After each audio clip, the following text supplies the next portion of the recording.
sore, salam sejahtera kita sekalian. Salam salve, Om Swastiastu, Namo Buddhaya, salam kebajikan. Terima kasih saudara-saudara sekalian, teman-teman dari media, saudara sekalian. Sore hari ini dari tadi sejak jam 3.50 kurang lebih saya hadir mengikuti rapat tutup tahun dari Menteri Keuangan dan jajaran. Jadi pada hari ini jajaran Kementerian Keuangan mengikuti arus masuk uang ke pemerintah Indonesia dari perpajakan, dari Bea Cukai, dari NBP, kemudian karena tepat pada waktu nanti kosong, berarti tahun anggaran 2024 ditutup. Tadi saya diberi paparan oleh Menteri Keuangan pelaksanaan dari APBN 2024 dan alhamdulillah di tengah tantangan global yang penuh ketidakpastian, penuh ketegangan, penuh penekanan terhadap perekonomian dunia seluruhnya yang mempengaruhi harga-harga komoditas, yang ujungnya mempengaruhi penerimaan kita, juga mempengaruhi harga-harga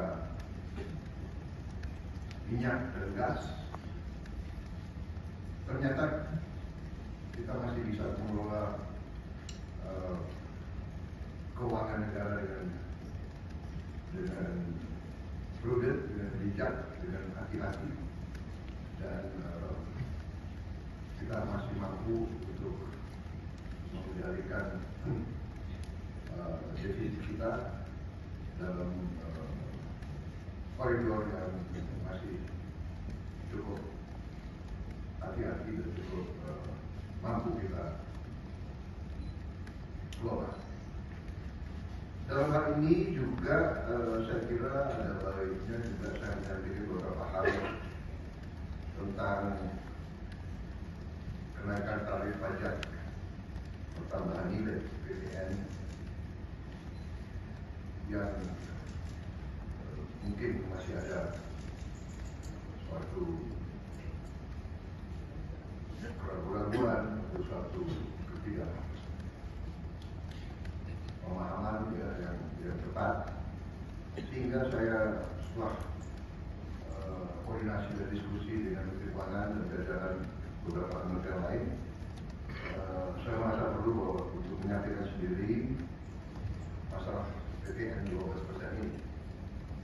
Jadi saudara-saudara sekalian, kenaikan tarif pajak pertambahan nilai menjadi 12% ini merupakan amanah, berupa perintah dari Undang-Undang Nomor 7 Tahun 2021 tentang harmonisasi peraturan perpajakan. Jadi, sesuai kesepakatan pemerintah Republik Indonesia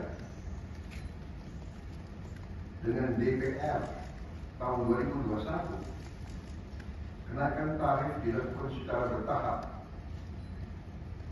dari 10% menjadi 11% mulai 1 April 2022. Ini sudah dilaksanakan. Dan kemudian perintah undang-undang dari 11% menjadi 12% pada 1 Januari 2025 besok. Kenaikan secara bertahap ini dimaksud agar tidak memberi dampak yang signifikan terhadap daya beli masyarakat, terhadap inflasi, dan terhadap pertumbuhan ekonomi. Saudara-saudara sudah merupakan sikap pemerintah yang saya pimpin, juga saya yakin juga pemerintah pendahulu saya, bahwa setiap kebijakan perpajakan harus selalu mengutamakan kepentingan rakyat secara keseluruhan, perlindungan daya beli rakyat, serta mendorong pemerataan ekonomi. Komitmen kita adalah selalu berpihak kepada rakyat banyak, berpihak kepada kepentingan nasional, dan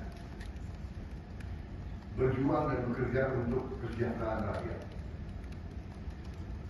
Karena itu, seperti yang sudah saya sampaikan sebelumnya dan telah berkoordinasi dengan DPR RI,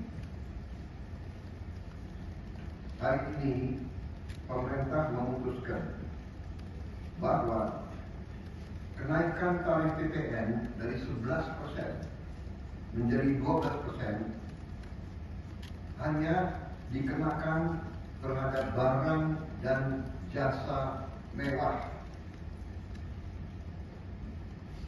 Ya, saya ulangi ya, supaya jelas. Kenaikan tarif PPN dari 11% menjadi 12% hanya dikenakan pada barang dan jasa mewah.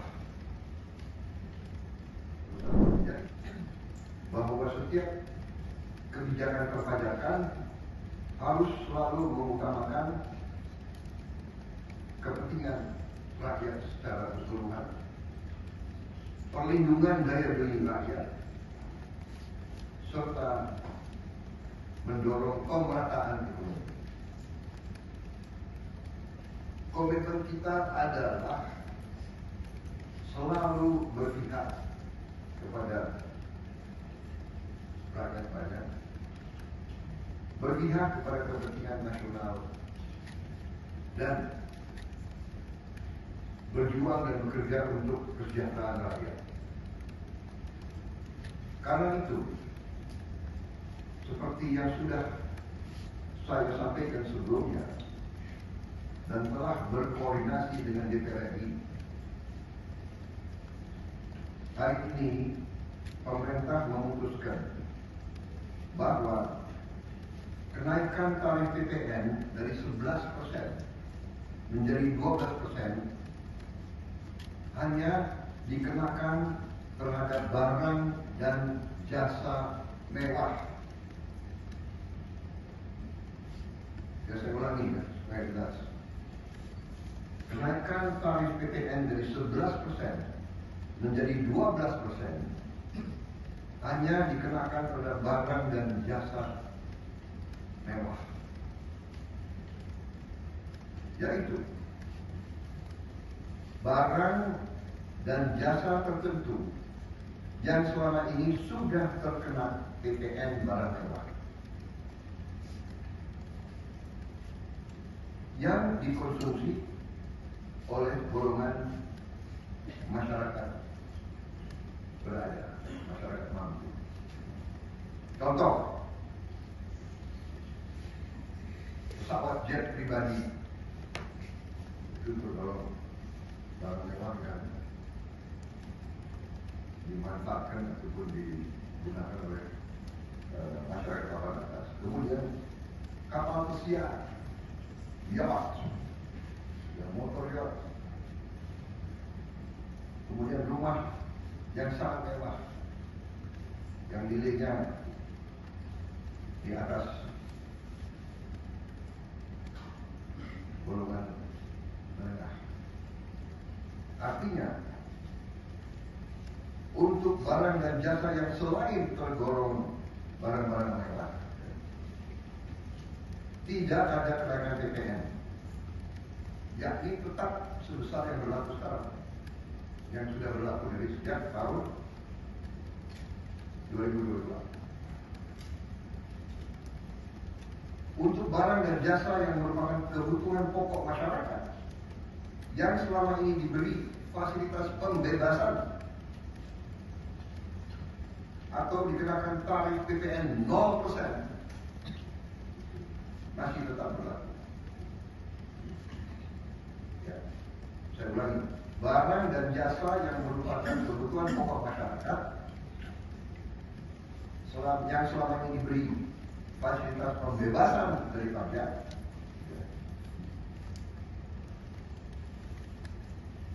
yaitu PPN 0% masih tetap berlaku.